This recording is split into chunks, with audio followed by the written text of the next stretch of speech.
I do like the fact that I know that it says Hydroid Prime access is here as of 14 minutes ago. That works great as a timer, so you can see how long he's been here for and how many days roughly until the next Prime turns up. May not be its purpose, but it works great. But anyway, update 21.6 has brought Hydroid Prime. Kind of self-explanatory here. It says Hydroid Prime in update 21.6, as well as the Ballistica Prime and the Skyla Prime. One little thing though, which I should really mention, on PC it may be called update 21.6, but Hydroid is also out on consoles at the same time. And to be fair, doesn't actually look that bad, unlike that weird goat effect that Oberon had.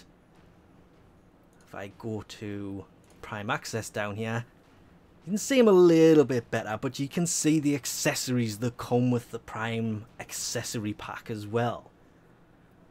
Does look pretty nice, but I do wish by clicking on this it didn't do what it's just done, which is open another window, so I've got to come back to this. I wish it displayed the accessories on the actual frame. That would be incredibly useful, but on that, the accessories, there is another Prime Sugatra, the Sword-in Prime Sugatra, and the armor in that little picture is actually called the Spitsail.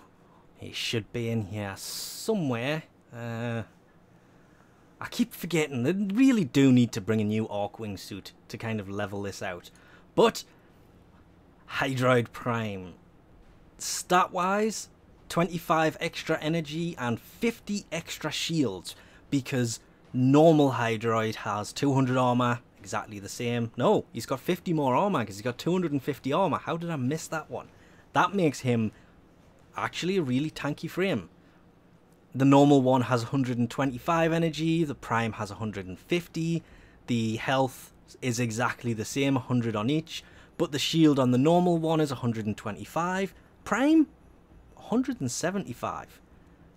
And to be fair, as this has been spinning around, I've been looking at this sword pretty much the whole time, because, well, most of the notes are actually on here, but damn, that sword looks nice. The fact it's two of them is kind of an added bonus, but I'm kind of disappointed he's not holding the Ballistica. That's the only thing I want to know about. You just had to know I was going to leave Nova equipped for this. The Nami Skyla. Crit chance of 20%. Attack speed of 1.33, a status chance of 30, actually lower impact, higher puncture and higher slash. Okay, think I just found one of my new melee weapons. Mastery rank 11 for this though. The normal one's attack speed is 0.917, this is 1.33. The crit chance on the normal one was only 5% with a multiplier of 1.5. The multiplier stayed the same, but the crit chance has gone up. That's huge. The status has gone from 10 to 30. The impact has gone from 7.5 to 6. The only real downside to this, remembering this should also come with more polarities on it as well, the puncture has gone from 7.5 to 12. And the slash has gone up from 35 to 42. Yes, that is a huge improvement. Well, it was this, the Ballistica Prime. I'm going to ignore the Rakta Ballistica for this, just because, well, I can. Crit chance, ooh, it's actually better, because it's 20, the normal one is a 15. The, actually, yeah, crit chance has gone up by 5%. The multiplier has gone up by 0.5, it was 1.5, it's now 20. The magazine has doubled, because it used to be 16, or it is on the normal one, it's 16, on this it's 32. The fire rate is exactly the same. The reload's quicker because it used to be 2, it's now 1.2. The status has doubled, it used to be 10, it's now 20. Same with the damage, it's gone from 10 to 15.2 impact, from 80 puncture to 167.2. There is a reason I was looking forward to this. Even though it's only a mastery rank 7, that is a huge buff. And slash, from 10 to 121. Wow. I'm going to go after this first, because I wasn't kidding. Slash of 10, yeah. Massive improvement. The main reason I'm going to ignore this in all of this is this has a lot more puncture to it, even though it's kind of similar on the whole crit chance, magazine's lower, status is lower, fire rate's the same, but it's more puncture based. A lot more puncture based. And though it increases a lot of other things, it's also a lower level mastery, and to be fair, this update's about the primes, and I think leveling the slash and the puncture may even the weapon out. That the prime version may just come in as a more level weapon, because some full-blown puncture weapons only work in certain circumstances. Slash ones should be able to dish those bleed procs, so plus the added crit chance, this could be a really, really good secondary. All of the new relics that have come with these will, of course, when you first log in, because you won't have any, be listed here. But of course, when it comes to relics, Hydroid's blueprint is the Meso N4, the Neuroptics is on Axi N1, the systems is on the Neo H1, and the chassis is on the Neo S8. The Nami Skyla Prime has the Prime blueprint on the Meso C3 relic. The blades are on the Axi N5 relic, and the handles are on the Lith H1. Have to assume there's 2 handles and 2 blades for this, just simply because there's 2 of them.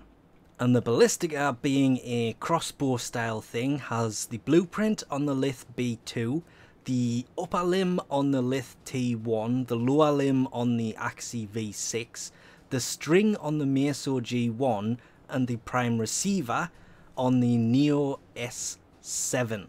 And of course, when it comes to the relics, to be able to find out where they are located, all you have to do is find the relic, click on it, and it will tell you what nodes on what planets have a chance of dropping that particular relic, which of course changes for each individual one, ever so slightly. But obviously the frame itself has the usual things: blueprint, neuroptics, system and chassis. They will also be linked in the description to which relic you need to get for which part. Kind of a shame they didn't put multiple parts on one relic. I miss the day they would do that. They do it with stuff that they unvault, but not new primes, because of course, with Hydroid coming out, we should all be mourning for the loss of Trinity Prime, whose relics have now entered the Prime Vault. She is still obtainable, her parts are still obtainable if you have the relics, but no new relics will now be dropping. The same goes for the Jewel Kamas and the Kavasa Prime Kubro Collar. I remembered to put Kubro and Collar in the right order this time. It's just the relics for those that have been vaulted. The parts will still be obtainable. If you have the relics, if you have the parts, you can still, of course, trade those. Or you can trade for them if you require them. But as always, there is a lot more than just this in the update. There is an insane amount of fixes, as well as Saren Prime's blueprint, the Fragor Prime blueprint, and the Nakana Prime blueprint are no longer worth 100 ducats each. They're now only worth 65 because they are now classed as a uncommon part instead of a rare part. If you were looking for these, probably the time to actually find them now. But there is a giant list of changes, fixes, and the only one really worth mentioning without saying the link is in the description below if you wish to go and have a look at this for yourself, is the fact that Hydroid's Undertow now displays an ability counter of how many enemies are currently submerged within it. Useful, but I don't know what the limit is, as well as the limit for Riven slots. It's gone from 60 to 90 if you buy extra slots, which is kind of weird. Ooh. The first Prime Sentinel has had its health increased from 100 to 220. It's true. Worm Prime now has a health of 225. Just a bit of a shame that Helios still has 250, and I do believe Carrier had even more than that. Yeah, Carrier is still probably one of the strongest frame Sentinels because he has the 150 armor and 400 health. Whereas the other so-called prime frames, yeah, 250, 300, 400.